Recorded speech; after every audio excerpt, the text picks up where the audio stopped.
Good morning. Welcome to the White House. Thank you for coming to the 8th Annual National Book Festival. I want to say a special thanks to Dr. James Billington and to everyone at the Library of Congress for working year-round to arrange this one great day of readers on the National Mall. Thank you very much, Dr. Billington, and thanks to everyone from the Library of Congress who has joined us today. I want to thank the sponsors of this year's National Book Festival for making today's celebration possible, and of course a special thanks to the authors, the poets, the illustrators who are here today for giving us the reason to celebrate. Thank you all very much for joining us.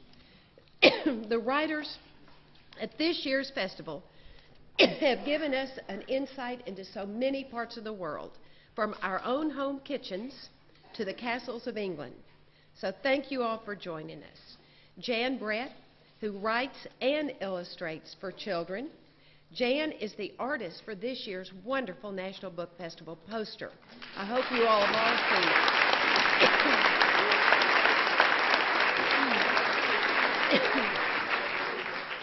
it. Jan's poster has all the state animals and birds in a parade toward the Capitol. So thank you, Jan, for it's a beautiful poster. First, we'll hear from a man who promotes reading every day by sharing the resources of the largest library in the world.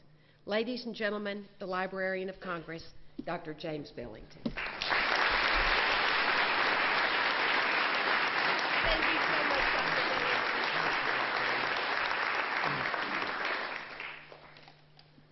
Well, Mrs. Bush, what a privilege and pleasure it is to be here under your hospitality, and I want to thank you so much on behalf of all of us, the authors gathered here today, our own Library of Congress staff, your fine staff, and the thousands upon thousands of people who've flocked to the mall for these 8 national book festivals.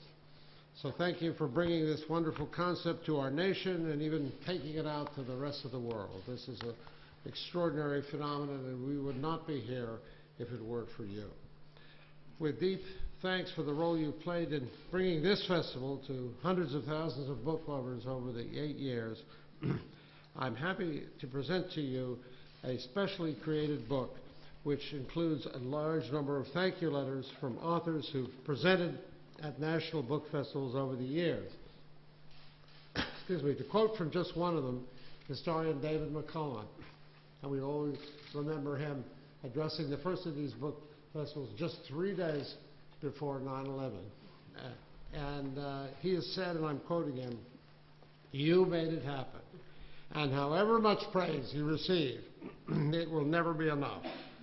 Books matter is the message, and let us hope that the pleasures and the enlargement of life to be found in books will always be a cause for celebration." So, thank you very much. Thank you.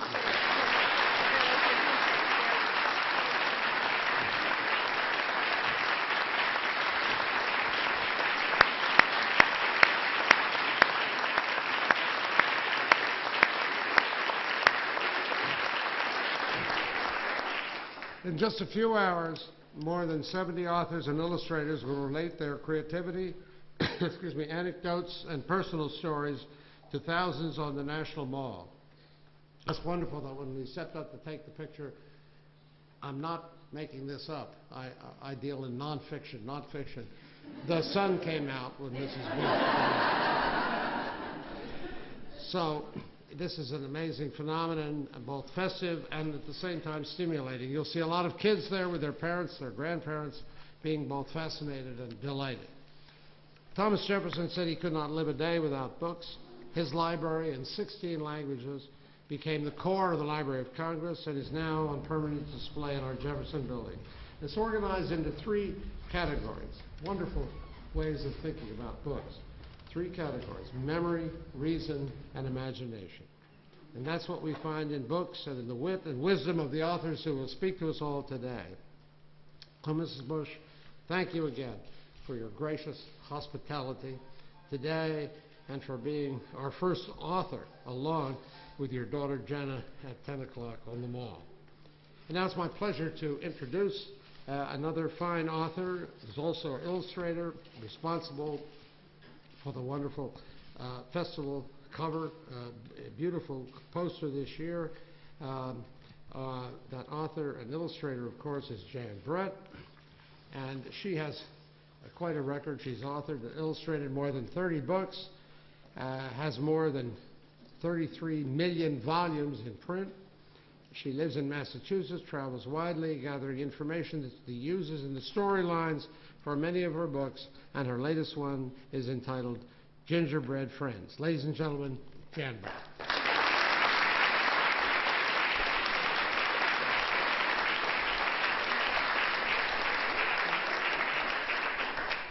Thank you, Dr. Billington. I'm delighted to be here in a place where books are so valued and among so many people that are the creators of the books themselves. Our place in history will be recognized by our books, and thank you, Mrs. Bush, for supporting authors and books and libraries. If we could travel back to 1956 to my kindergarten class, Mrs. Lofgren's kindergarten class, you'd see many hands raised in answer to her question, what do you want to be when you grow up? And I would have said, children's book illustrator. And I think that I was so shy that that was the one place I felt I could communicate my true thoughts was when I was drawing. And if I wasn't drawing, I would be reading a book. Today, when I meet children on the mall, I'll tell them how I got the idea for Gingerbread Friends, and I'll tell them some tidbits from the book about how the mouse got in there and about my pet rooster who plays a role, saves the day, and I'll draw them a picture. But I would really like to ask them to look at their fingerprint, and I will tell them that everybody in the world's fingerprint is different, and it is the same way when they tell a story or they draw a picture, that no one can do it exactly like they can. There are no duplicates. On my website, I have a video on how to draw a hedgehog. And sometimes teachers will send me pictures from their classes after they've done the instruction and everything. And one day I got this big package, and it was a mural called Hedgehog Heaven.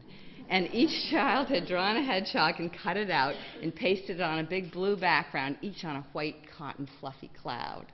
Well, there was a purple hedgehog. There was a hedgehog with long bounding legs.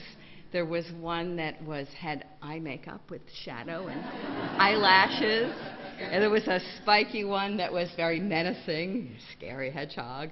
There were 29 hedgehogs going to the left. One hedgehog was going to the right.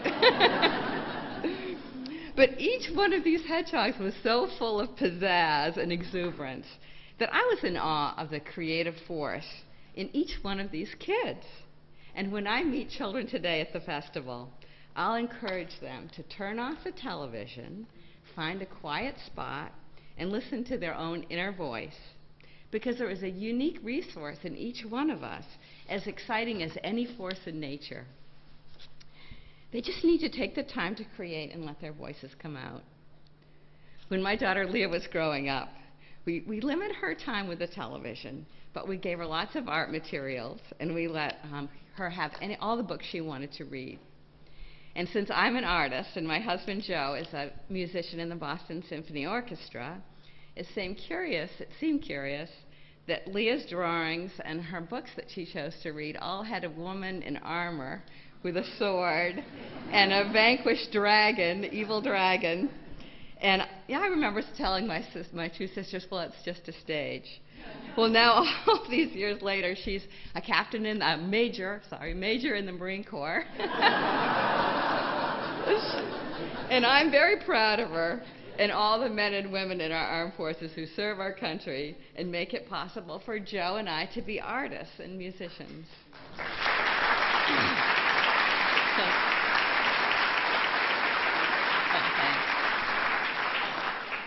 As I meet each and every child today and look into their eyes, I will have respect for the unique person that they are, and I'll ask them to look at their fingerprints and encourage them to create their own one-of-a-kind drawing or story that expresses their spirit. Thank you very much.